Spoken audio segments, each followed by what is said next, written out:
Have you ever sat across from someone who believed they held absolute power over your life, only to realize that at the very moment they thought they'd crushed you, you'd already quietly prepared an exit that would cost them everything? Let me tell you about how one cruel decision triggered a chain reaction that led to the complete downfall of an arrogant boss who never saw it coming. My name is Madeline Ross, and at 38, I'd spent the last 7 years building Brightwell strategies from a mediocre consulting firm into one of the city's most sought-after marketing agencies. Not that you'd know it from the company's official records. Those would tell you Gareth Ellison, the owner's son who inherited the business 3 years ago, was the mastermind behind our success.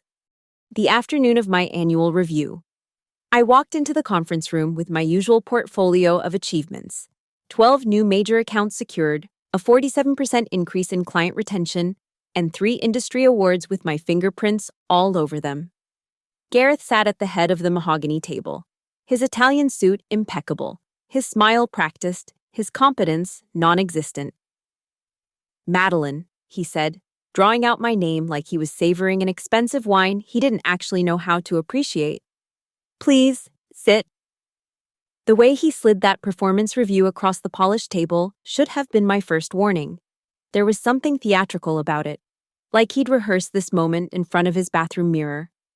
I opened the folder, scanned the numbers, and felt my eyebrows rise despite myself. "You're cutting my salary in half?" I kept my voice neutral, professional. Inside, something crystallized, not anger, but clarity. "The company needs to restructure," Gareth said, leaning back in his chair with that particular brand of smugness only inherited wealth can buy. "Times are tough. We all need to make sacrifices." I almost laughed. The company had just posted its best quarter ever. Gareth had bought his 3rd Ferrari last month. "I see," I said, closing the folder with deliberate calm. "And when does this take effect?" "Immediately." His smile widened, revealing those veneered teeth his daddy's money had bought him. "I trust this won't affect your dedication to the company?" That's when I smiled back. Not the polite, professional smile I'd perfected over years of client meetings. This was something else entirely. The smile of someone who knows something you don't. "Perfect," I said, standing up and smoothing my skirt. "Absolutely perfect timing. Actually." The confusion that flickered across his face was delicious. He'd expected tears, anger, maybe begging. He'd wanted to see me broken, to finally put me in what he considered my place. After all, how dare a woman, especially one who didn't come from money, who'd worked her way up from answering phones, overshadow him in his own company? "Perfect," he echoed, his confidence wavering slightly. "Oh yes," I said, gathering my things with unhurried precision. "You've just made a very important decision much easier for me. Thank you. Gareth." I turned to leave, pausing at the door to look back at him. He sat there, still holding his Mont Blanc pen like a scepter, still wearing that expensive suit like armor. But something in his eyes had shifted. For the first time in 3 years, Gareth Ellison looked uncertain. "I'll need the updated contract by end of day," I said, "for my records." As I walked back to my office, my heels clicking against the marble floor with metronomic precision, I thought about the email sitting in my drafts folder, the one addressed to Isabella Grant, CEO of Grant & Co., accepting her partnership offer. 3 weeks ago, when she'd approached me at the Women in Marketing Summit with a proposal that included equity, creative control, and double my current salary. I'd hesitated despite everything. I'd felt some misguided loyalty to Brightwell, to the company I'd helped build. Gareth had just freed me from that burden. I sat at my desk, looking out at the city skyline, and hit send on that email. Then I pulled up our client database, not to steal anything, simply to review the intricate web of relationships I'd woven over 7 years. Every birthday I remembered, every kid's soccer game I'd asked about, every crisis I'd solved with a phone call at midnight. Gareth thought he was cutting my salary. In reality, he'd just cut the threads holding his company together. He simply didn't know it yet. 3 weeks earlier, I'd been nursing a glass of champagne at the Women in Marketing Summit, watching the usual parade of speakers discuss synergy and disruption. When Isabella Grant approached me, Isabella wasn't just successful, she was legendary. At 52, she'd built Grant & Co. from her kitchen table into a marketing powerhouse that made Brightwell look like a lemonade stand. "Madeline Ross," she said, extending a manicured hand. "I've been watching your work on the Harlan Systems campaign. Brilliant execution." "Thank you," I replied, trying not to show how much her recognition meant. Though officially, that was a team effort led by Gareth Ellison. Isabella's laugh was knowing. "Yes, I've noticed how many of Gareth's victories seem to have your fingerprints all over them. Funny how that works." We found a quiet corner, away from the networking mob. Isabella didn't waste time with small talk. "I'm not here to poach you for a senior management position," she said, swirling her wine. "I have plenty of VPs who can execute someone else's vision. What I need is a partner, someone with equity, decision-making power, and the connections to help me expand into new markets." My heart had skipped, but I kept my expression neutral. "That's quite an offer." "It's not an offer yet," Isabella corrected. "It's a conversation. I know you've built something at Brightwell. I also know Gareth Ellison is an idiot who's coasting on your expertise and his father's reputation. The question is, how much longer are you willing to be the wizard behind his curtain?" She slid her business card across the cocktail table. Not the generic corporate one, her personal card, with her direct line. "I'm proposing a 15% equity stake to start, with options to increase based on performance. Your own team, your own accounts, and most importantly, your name on the door. Not literally, Grant & Co. has brand recognition, but everyone will know exactly whose expertise they're buying." The number she mentioned for base salary made my champagne taste sweeter. It was more than double what Brightwell paid me, even before Gareth's vindictive pay cut. "Why me?" I asked. "You could have anyone." "Because you've spent 7 years building relationships with exactly the clients I want to reach. Because you understand that marketing isn't about flashy campaigns, it's about trust, consistency, and knowing when your client's daughter has a piano recital. And because..." She paused, choosing her words carefully. "I believe in building up women who've been held back by mediocre men." I'd taken her card, promised to think about it. For 3 weeks, I'd wrestled with the decision. Despite everything, leaving felt like abandoning something I'd built. I'd convinced myself that maybe things would improve, that Gareth would eventually recognize my value, that loyalty meant something. Then came that performance review. Sitting in my office after Gareth's ambush, I pulled up Isabella's email from earlier that week, checking in to see if I'd made a decision. I typed my response. "Isabella, after careful consideration, I'm ready to accept your partnership proposal. I can start in 2 weeks. Let's build something extraordinary together. Madeline." Her response came within minutes. "Welcome to the team. Partner. I knew Gareth would eventually do something stupid enough to push you out. His loss, our gain. Let's meet tomorrow for lunch to discuss transition logistics."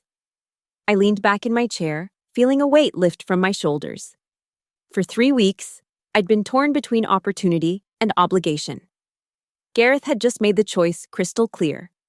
He thought cutting my salary was a power move, a way to put me in my place and remind me who was boss. He had no idea he'd just signed his company's death warrant. The irony was delicious. While Gareth was probably celebrating his victory over me, telling himself he'd finally shown that uppity woman who was really in charge, I was about to embark on a partnership that would make his entire company irrelevant. He'd pushed away the one person who actually knew how to run his business. And he'd done it with a smile on his face. I opened my calendar and started planning my last 2 weeks at Brightwell. Not planning to sabotage, that would be beneath me and unnecessary. I'd simply stop being the invisible foundation holding everything together. Gareth wanted to pay me half my worth. Fine. He was about to learn what happened when you only got half the support. The real beauty was that I wouldn't have to lift a finger to destroy him. I'd just have to stop saving him from himself. 7 years. That's how long I'd spent weaving myself into the DNA of Brightwell Strategies. not through manipulation or politics, but through something far more powerful: indispensability.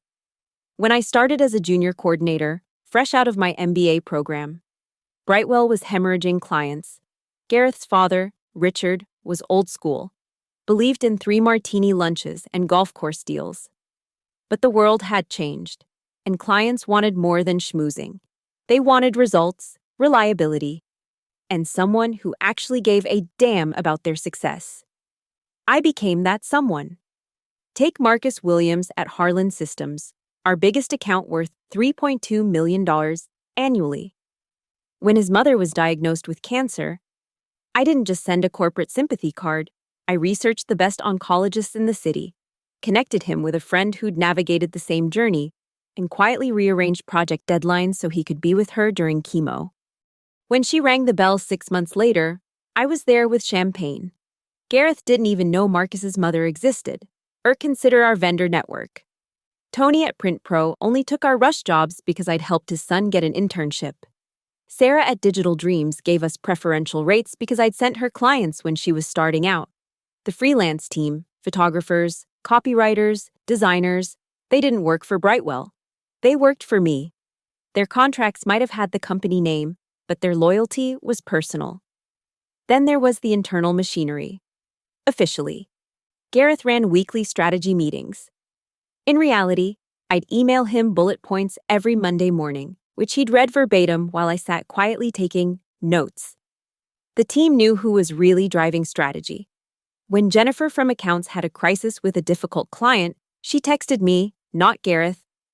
When David in creative needed budget approval for an innovative campaign, he'd catch me by the coffee machine first, letting me plant the seed before the formal pitch. I managed our CRM system, but more importantly, I managed the unwritten database in my head. Mrs. Patterson at Riverdale Corp preferred calls before 10 a.m. because of her East Coast schedule. Jim at Techstart hated PDFs and wanted everything in Google Docs. Amanda at Fashion Forward was allergic to lilies, something that mattered when sending congratulations for her promotion. Gareth knew none of this. He showed up for the big presentations, took credit for the wins, and blamed market conditions for any losses. He'd inherited his father's company, but none of his work ethic. While Richard had at least understood the business, Gareth treated Brightwell like a trust fund, something that would always be there, generating money he was entitled to. The previous year, when we'd almost lost the Henderson Group account due to a massive scheduling error, Gareth had promised them exclusive venue access he hadn't secured. I'd spent 48 hours straight fixing it, called in favors, negotiated with vendors, even drove 3 hours to personally apologize to Mrs. Henderson with her favorite coffee blend from that obscure roaster she loved. We kept the account. Gareth told everyone how we had handled the crisis brilliantly. My salary might have been on Brightwell's books, but the real infrastructure of the company existed in my relationships, my phone contacts, my understanding of each client's unspoken needs. Gareth controlled the bank accounts and held the CEO title. But I held something far more valuable: the trust and loyalty of everyone who actually mattered.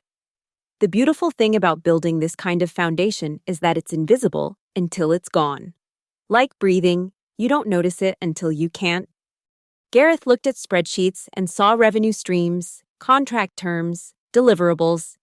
He didn't see the 1,000 tiny threads of human connection that kept those contracts renewed year after year. In 2 weeks, those threads would be cut. Not destroyed, they'd simply transfer with me to Grant & Co., following the person who'd actually tended them. Gareth would still have his office, his title, his fancy car.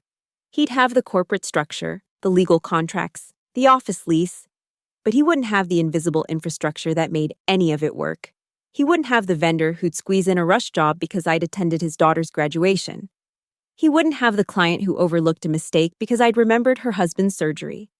He wouldn't have the team members who stayed late because they trusted the strategy I'd actually created. Gareth thought he was the king of his castle. He was about to discover he'd been living in a house of cards, and I'd been the one keeping it standing against the wind. The morning after the review, I arrived at the office at my usual 7:30 a.m., half an hour before anyone else.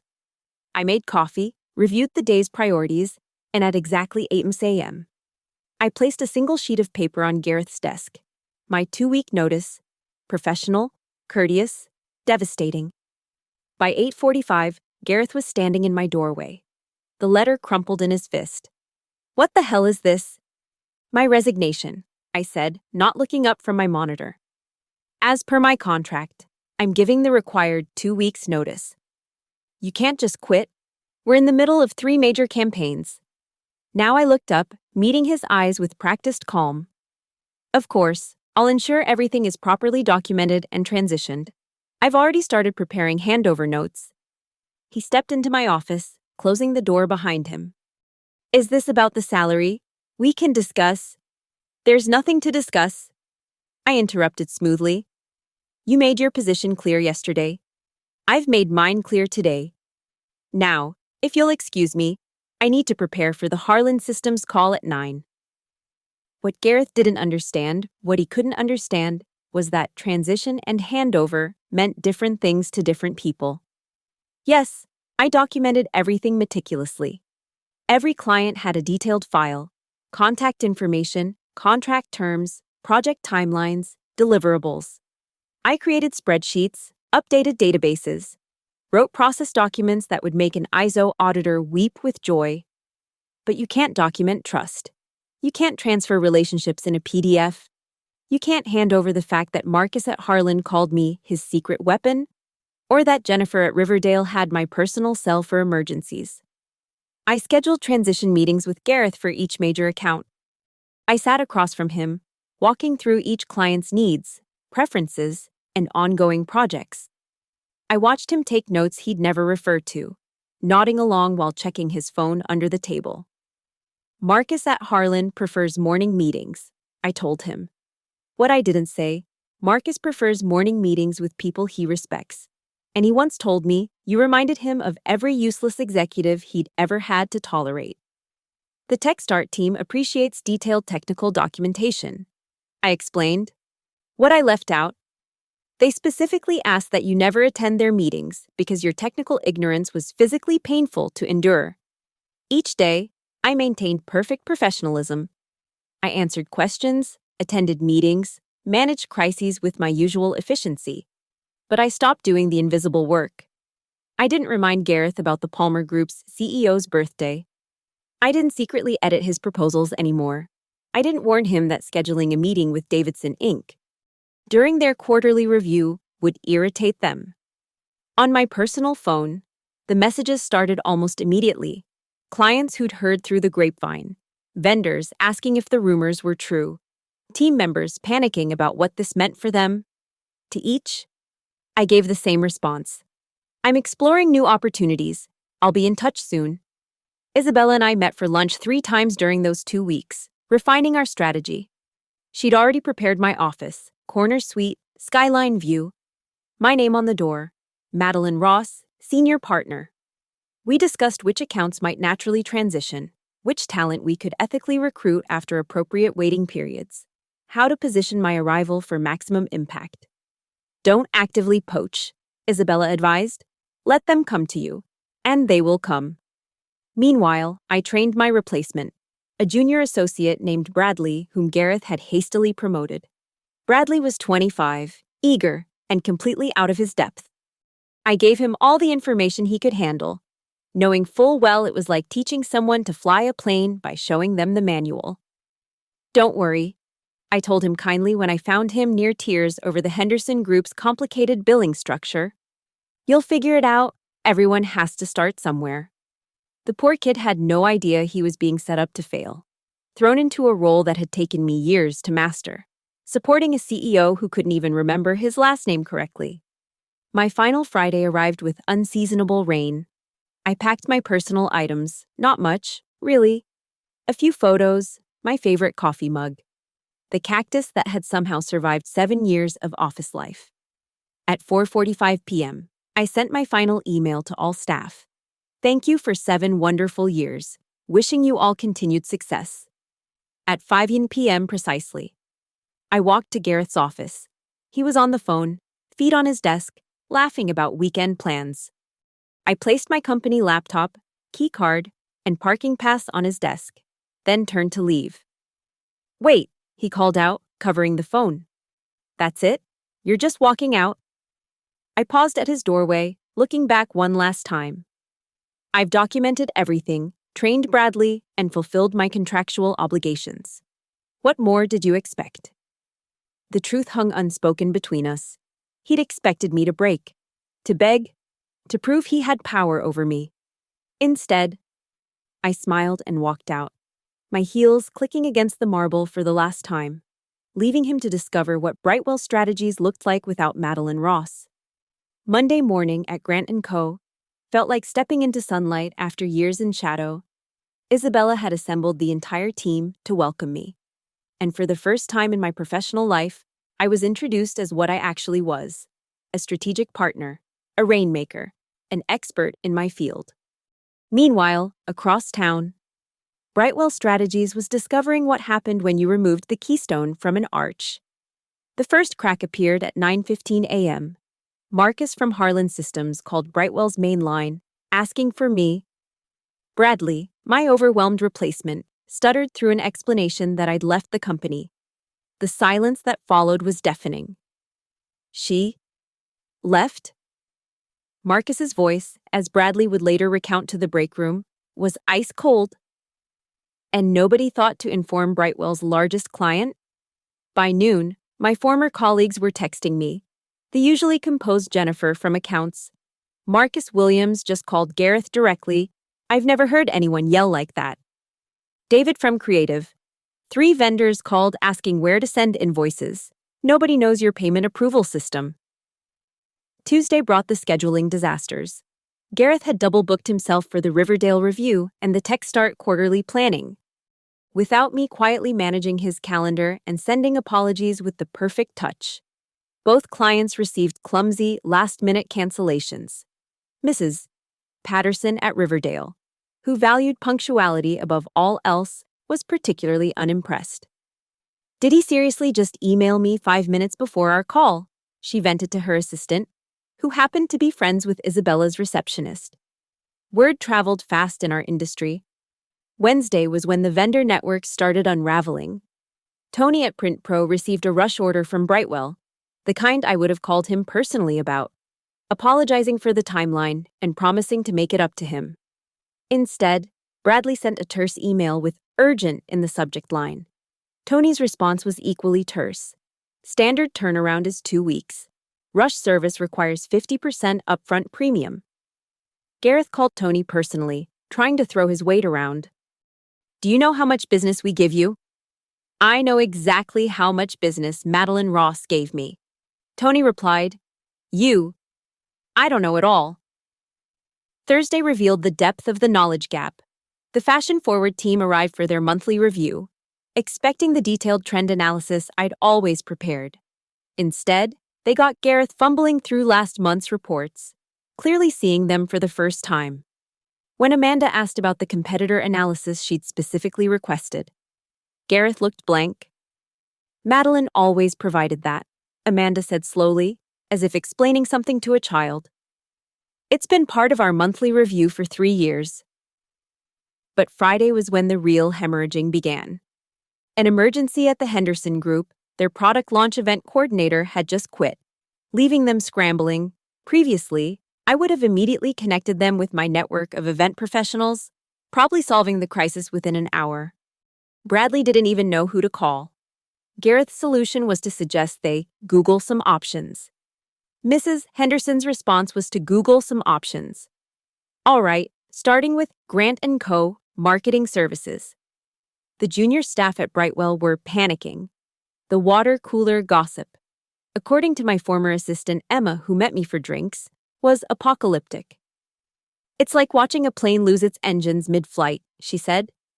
"Gareth keeps telling everyone it's fine, but we can see the ground getting closer." The IT department discovered that many of the client relationship management notes were in my personal shorthand, legal, readable, but meaningless without context. JB7STM meant nothing to Bradley. To me, it meant Jim Bradley's son turns 7 next month, loves space themes, consider themed marketing materials. Invoicing errors started piling up. The complicated billing structure I'd managed through a combination of automated systems and personal attention began generating mistakes. Clients who'd always paid promptly started disputing charges. The accounting department, used to my precise documentation, found themselves drowning in Bradley's confused attempts at explanation. By the end of that first week, Gareth had called an emergency all-hands meeting. According to Emma, he'd stood at the front of the conference room, designer suit impeccable as always, and delivered what he probably thought was a rallying speech. "Change is always challenging," he'd said, "but Brightwell has weathered storms before. We don't need any single person to succeed. We're a team." The team exchanged glances. Everyone knew there had been no we in the success. There had been Madeline Ross and the people smart enough to follow her lead. That evening, I stood in my new office at Grant & Co., looking out at the city lights. My phone buzzed constantly, clients checking in, vendors touching base, former colleagues just wondering if Grant & Co. was hiring. I didn't respond to most of them. Not yet. Isabella knocked on my door frame. "Good first week?" "Productive," I said, turning from the window. "The Riverside healthcare proposal is ready, and I've had 3 informal inquiries from current Brightwell clients. And Brightwell itself." I smiled. Discovering the difference between having a foundation and being one. Week 3 marked the beginning of the exodus. It started with subtle inquiries, clients reaching out to congratulate me on my new position, vendors wanting to maintain our relationship, former colleagues exploring options. I maintained strict professionalism, never soliciting, never bad-mouthing Brightwell. I didn't need to. Marcus from Harlan Systems was the first to make it official. He invited me to lunch at his favorite steakhouse, the one where he'd once told me he only took people he actually wanted to do business with. Gareth had never been there. "I'll be direct," Marcus said, cutting into his ribeye. "Harland is reviewing our marketing partnerships. We've been disappointed with recent developments at Brightwell. Bradley seems nice, but he sent me a proposal yesterday with our competitor's name in 2 places."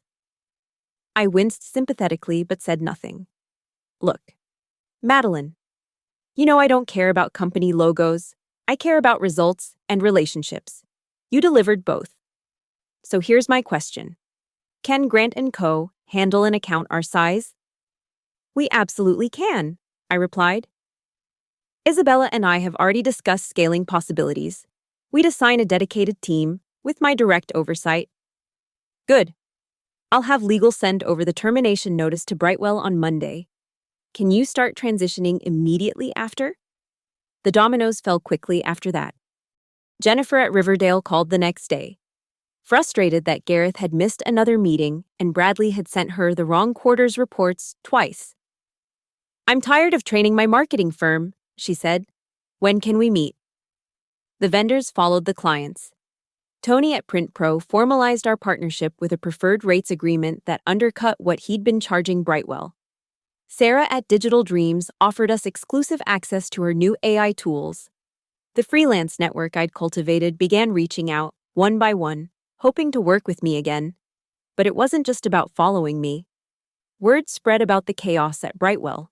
The Davidson Inc. debacle became industry gossip when Gareth showed up to their black tie fundraiser in a business suit, not understanding the dress code I'd always carefully communicated. The Palmer Group's product launch suffered when nobody reminded them about the permit requirements for their outdoor event, something I'd handled automatically for years. 3 of Brightwell's best employees submitted resignations within the same week. Emma, my former assistant, was first. "I'm not learning anything except how not to run a company," she told me over coffee. David from Creative was next, followed by Jennifer from Accounts. I couldn't hire them immediately. That would be unethical poaching. But Isabella had other partners who were looking for talent. The industry whisper network was brutal. At the Marketing Association mixer, I overheard conversations. Brightwell's falling apart. Gareth Ellison is in way over his head. Did you hear about the Henderson Group fiasco? I didn't participate in the gossip, but I didn't need to. the truth was more damaging than any rumor. Gareth tried to stop the bleeding with desperate measures.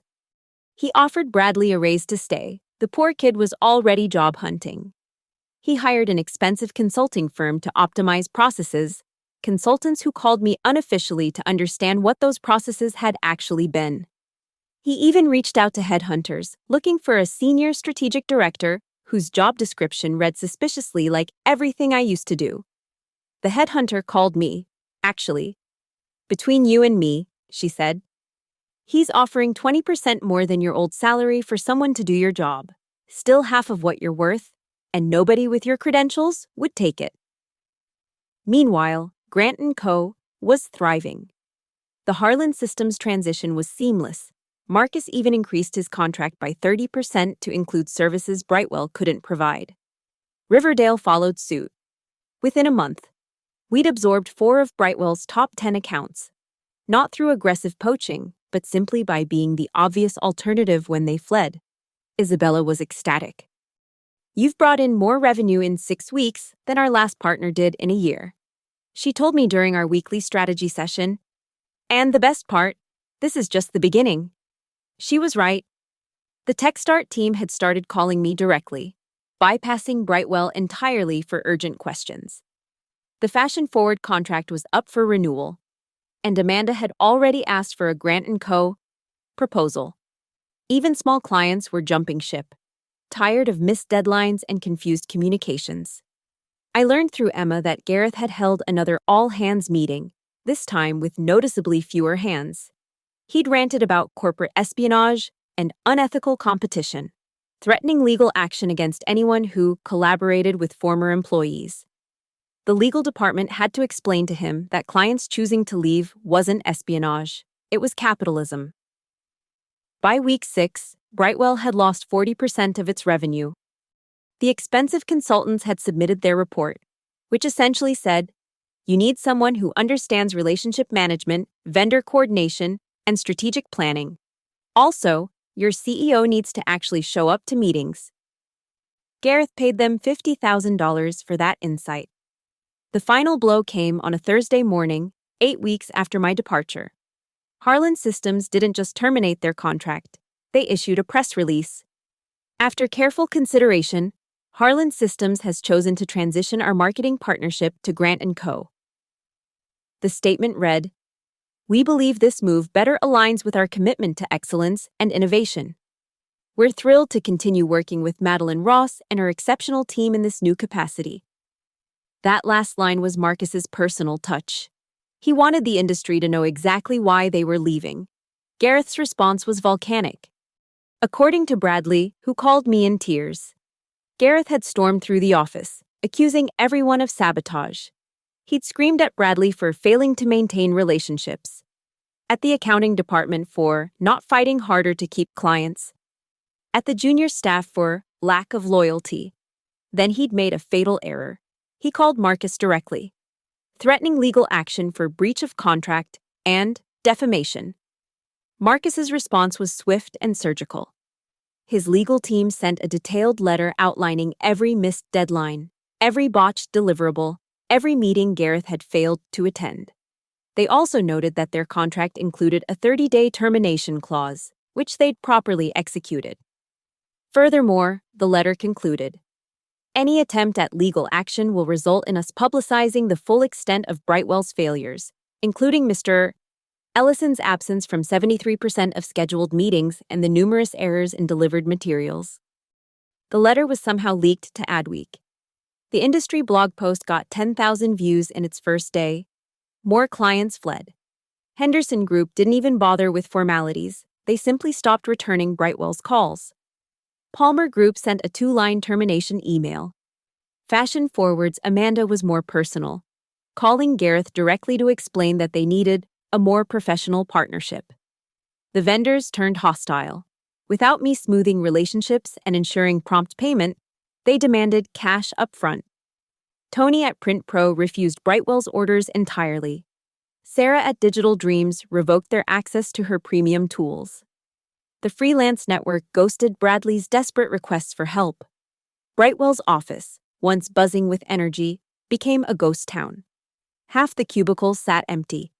The remaining employees spent more time job hunting than working. The expensive coffee machine broke, and nobody bothered to fix it. The small things that signal a dying company.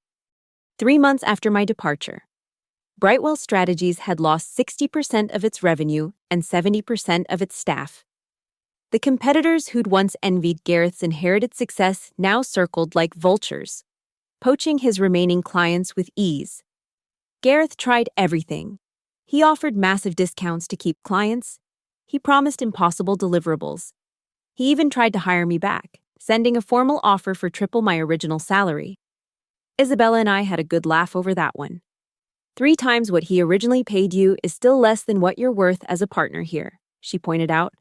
Plus, can you imagine going back to that sinking ship?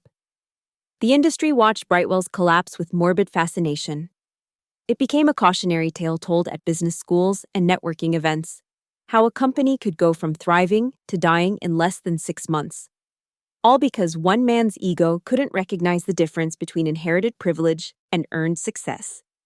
The culmination came when Richard Ellison, Gareth's father, came out of retirement.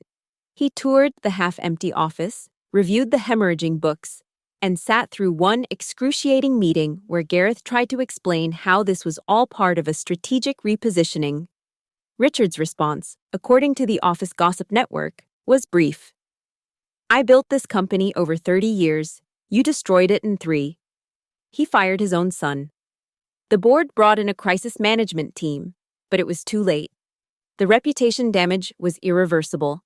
Clients didn't trust Brightwell anymore. Vendors demanded prohibitive terms. The talent had fled to competitors, many to Grant & Co., though always after appropriate waiting periods and never through direct recruitment. By month 4, Brightwell Strategies existed in name only. They'd kept a few small clients, enough to maintain a skeleton operation. The prestigious office was sublet. The industry awards I'd won for them gathered dust in empty conference rooms. Gareth, stripped of his CEO title and family legacy, tried to launch his own consultancy. He reached out to his network, only to discover he didn't really have one. He had a contact list, names and numbers, but no relationships, no trust, no reputation beyond being the man who'd inherited a successful company and driven it into the ground. He'd learned, far too late, the difference between owning a business and understanding it, between having employees and earning loyalty, between controlling assets and building relationships. The Harlan Systems contract alone brought Grant & Co. more revenue than my entire previous salary at Brightwell. With my partnership equity and performance bonuses, I was earning 5 times what Gareth had so smugly cut. But more than the money, I had what I'd always deserved: recognition, respect, and the freedom to build something genuine. The annual Marketing Excellence Awards Gala was the industry's most prestigious event. 6 months after leaving Brightwell, I stood at the entrance of the Marriott Ballroom, adjusting the diamond bracelet I'd bought myself with my first Grant & Co. bonus. Isabella was beside me, both of us in designer gowns that cost more than Gareth used to think I was worth per month. Ready to make an entrance, partner? Isabella asked, linking her arm through mine. We walked in together, and the room seemed to shift. Conversations paused, heads turned, not because of drama or scandal, but because Grant & Co. was nominated for 3 major awards that night, all for campaigns I'd led. The crowd was familiar. Marcus from Harlan Systems raised his champagne in salute. Amanda from Fashion Forward, now our client, waved us over to her table. Even former Brightwell employees, now scattered across different agencies, nodded with genuine warmth. Then I saw him. Gareth stood near the bar, holding a glass of whiskey like a lifeline. His designer suit was still impeccable, but everything else had changed. The arrogant posture had deflated. The smug smile had vanished. He looked like what he was, a man who'd lost everything and finally understood why. Our eyes met across the room. For a moment, neither of us moved. Then, as if drawn by some invisible force, he walked toward me. The crowd seemed to part, everyone suddenly very interested in their conversations while secretly watching. He stopped 3 feet away, his face a mixture of emotions I'd never seen him display before: regret, recognition, and something that might have been respect. "Congratulations on the nominations," he said quietly. "Thank you," I replied, matching his tone. He took a breath, as if preparing for a speech he'd rehearsed. "I wanted to say, you destroyed my company." I felt Isabella tense beside me, but I remained calm. "No, Gareth, I didn't. You took everything," he continued, his voice growing stronger. "The clients, the vendors, the employees. They weren't mine to take," I interrupted softly. "And they weren't really yours to lose." His jaw clenched. "You planned this. From the moment I cut your salary, you planned to destroy everything my father built." I looked at him, really looked at him. This man who'd inherited success he'd never earned, who'd confused ownership with leadership, who'd believed that power came from titles rather than trust. "Gareth," I said, my voice clear enough for nearby listeners to hear. "I didn't destroy anything, I simply stopped holding it together. There's a difference." The words hit him visibly. His shoulders sagged as the truth finally, fully registered. "I didn't sabotage a single account," I continued. "I didn't badmouth you to vendors. I didn't poach your employees. I just stopped being the invisible foundation you never knew you were standing on. The company didn't collapse because I left. Gareth, it collapsed because you never knew what I was actually doing." He stared at me, and for the first time since I'd known him, Gareth Ellison had nothing to say. "You thought you were paying me to execute your vision," I said, stepping closer. "But you never had a vision. You had a title, an office, and an employee who made you look competent. When you cut my salary in half, you weren't putting me in my place. You were revealing that you never understood my place to begin with." "I could have paid you more," he said desperately. "If you'd just told me." "Told you?" I almost laughed. "Gareth, I shouldn't have had to tell you. That's the point. Leaders know the value of their people. They recognize contribution. They understand that success isn't about whose name is on the door, but whose work keeps the lights on." The room had gone quiet around us, everyone pretending not to listen while hanging on every word. "You want to know the real irony?" I asked. "If you'd valued me properly, not just financially, but truly recognized what I brought to Brightwell, I would have stayed. I would have turned down Isabella's offer. I had 7 years of loyalty invested in that company. But you saw me as an expense to minimize, not an asset to nurture." Gareth's face was pale. I didn't know." "No." I agreed. "You didn't. And that's exactly why you failed." I started to turn away, then paused. "For what it's worth, Gareth, I never wanted Brightwell to fail. I wanted it to succeed, just not at the expense of my own worth." As Isabella and I walked away, toward our table, where our clients and colleagues waited, I heard Gareth's final words, barely a whisper. "I'm sorry." I didn't look back. Apologies couldn't rebuild what his arrogance had destroyed. They couldn't restore the company his father had built or the reputation he'd squandered. They were just words, as empty as the title he'd once held. That night, Grant & Co. won all 3 awards. As I stood at the podium, accepting the Excellence in Strategic Partnership Award, I looked out at the audience. Gareth was gone. He'd left after our conversation.